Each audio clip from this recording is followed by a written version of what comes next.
Good afternoon to Biodu. I'm here to present two phyla under the superphylum Panarthropoda. First is the phylum Onychophora. They are called the velvet worms, and sometimes they are mistaken as one species of annelids or slugs, or sometimes they are considered as caterpillars. They are called walking worms because they are worm-like and at the same time they have their legs. Uh, their etymology is coming from the word onyx, which means glass, and for which means to carry. One of their characteristics is being nocturnal, and they are usually found in humid places. They usually live in rainforests. During during unfavorable conditions and extreme conditions, they move into soil and became dormant from a long period of time. Uh, the form of the onychophorans. They are soft-bodied like the annelids. Usually they measure 5 nanometers to 15 centimeters, and they add metamerism is observed in their form. Usually they have 13 to 42 pairs of trunk appendages and 3 main head appendages, which will be tackled the latter part. They also have lopopods. They are sac-like appendages, and it lacks articulation. Males have fewer legs than females, and onychophorans usually are composed of spiny pods and spiny pods under their claws. Yes. Their legs also have the coxal organ. This coxal organ is used to absorb water from the substrate, and those spiny pods, they stick to the substrates, and when they stick to the substrate, those coxal organ absorbs the water from it.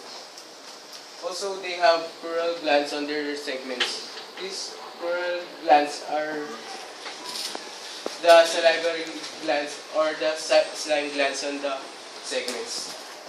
Also, it has 3 head appendages. First is the antennae, which has the sensory purposes of the onychophorans.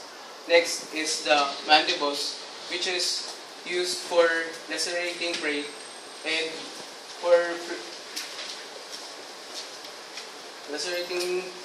their nutrition.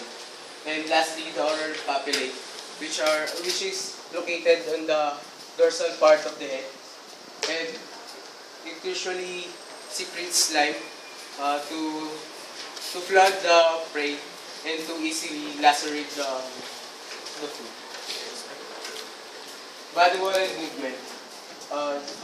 Just like the arthropods, they secrete exoskeleton through the epidermis, and they have permeable cuticle, which allows them to live under unfavorable conditions. They are also flexible, which allows them to go under crevices. Also, they have these morphological characteristics just like the annelids, wherein they have uninterrupted smooth muscles. They have the circular muscles, which is located in the internal part of the onychophorans, the longitudinal, which is located on the outer, and the dorsoventral, which separates the Coelom is reduced in this phylum, and the phrygia and gonad serves as a representation of it. The hemocoel is immersed with blood, and the viscera, including the gut, the intestine, and other internal organs, are located in the hemocoel.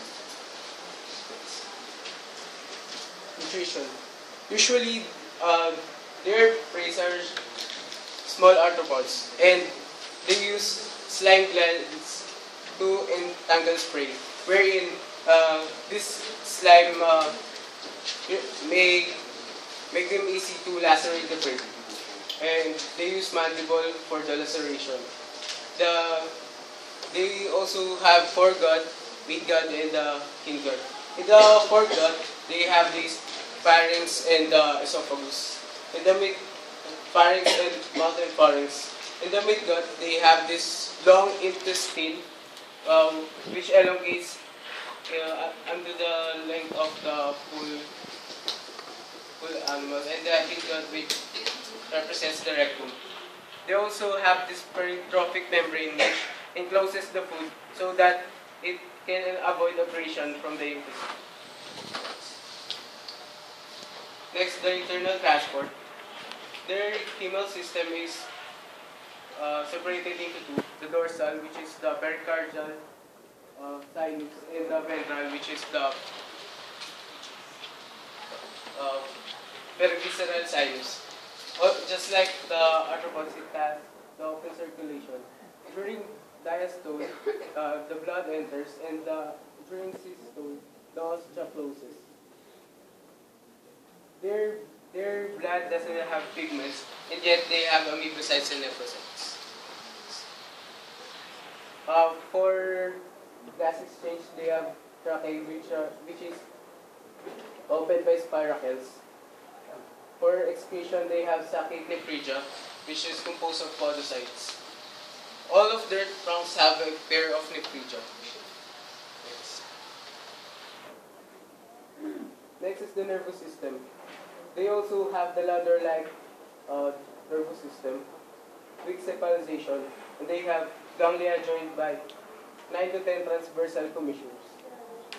They also have mixed nerves surrounding the appendages, sensory papillae, sensilla, and they also have direct ocelli.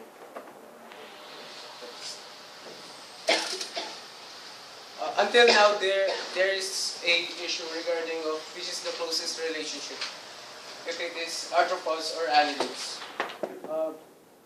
Onychoporans have same morphological characteristics on arthropods and annelids, but arthropods is considered as the strongest relationship with onychoporans.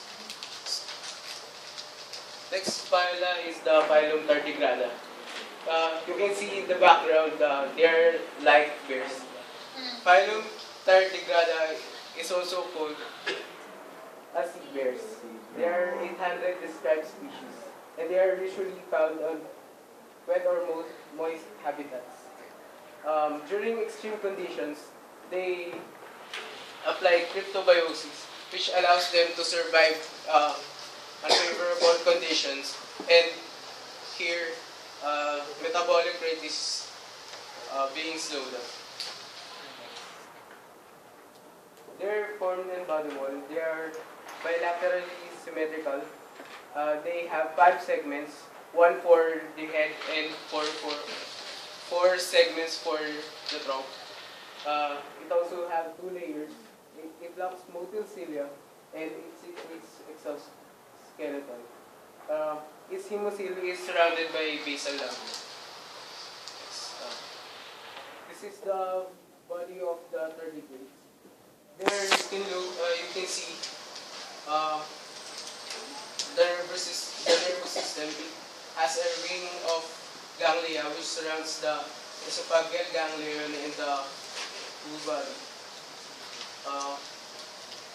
Also, the gonads. You can see the gonads above the gut, and usually they have 4 jaws. Next is musculature and locomotion. Their muscle attachments is connected by tonofilaments. They are also surrounded by basal lamina, and the contraction of muscles is due to the flexion of circular muscles and the longitudinal muscles. As you can see in the picture, they have claws or discs, which is one of the morphological characteristics of the tardigrades. Next is the nutrition. Usually they feed on cytoplasmic contents of plant cells. They have ectodermal foregut and hindgut, which is usually bordered by cuticle and an endodermal midgut. They also have salivary glands, uh, which secretes stylets and saliva. Stylets are used to puncture the food so that they can easily uh, absorb the food, and saliva to usually feed on it. The food is being sucked out by the pharynx, and they also have cloaca. Next is gas exchange and excretion. Uh, their gas exchange is usually done through a specialized body surface. Now, they also have Malpighian glands, which is located in the midgut junction and is used for nitrogen excretion. It is said that the Malpighian glands is due to the adaptations for terrestrial existence. Next is the nervous system. Just like the arthropods and the annelids, it has a ladder-like nervous system. And just what I said a while ago, it has a ring of ganglia and pair of ganglia per segment. It also have a ocelli which contains cup-shaped pigment cells. Next is reproduction development. They are gonophoid. So they undergo copulation before ecdysis, and they usually have 1 to 30 eggs at a time. During ecdysis, the cuticle, the body removed from the cuticle, and then the male tardigrade secretes the sperm there, and from a long period of time, the eggs are being fertilized. They also have chloroplast flavor. Lastly, their classes are the heterotardigrades or the armored tardigrades. Next is the mesotardigrades, which only have one genus, the Thermodicidium, which is found only in the hot springs of Japan. And lastly, the Eutardigrada, or the naked tardigrades. That's the end of my presentation.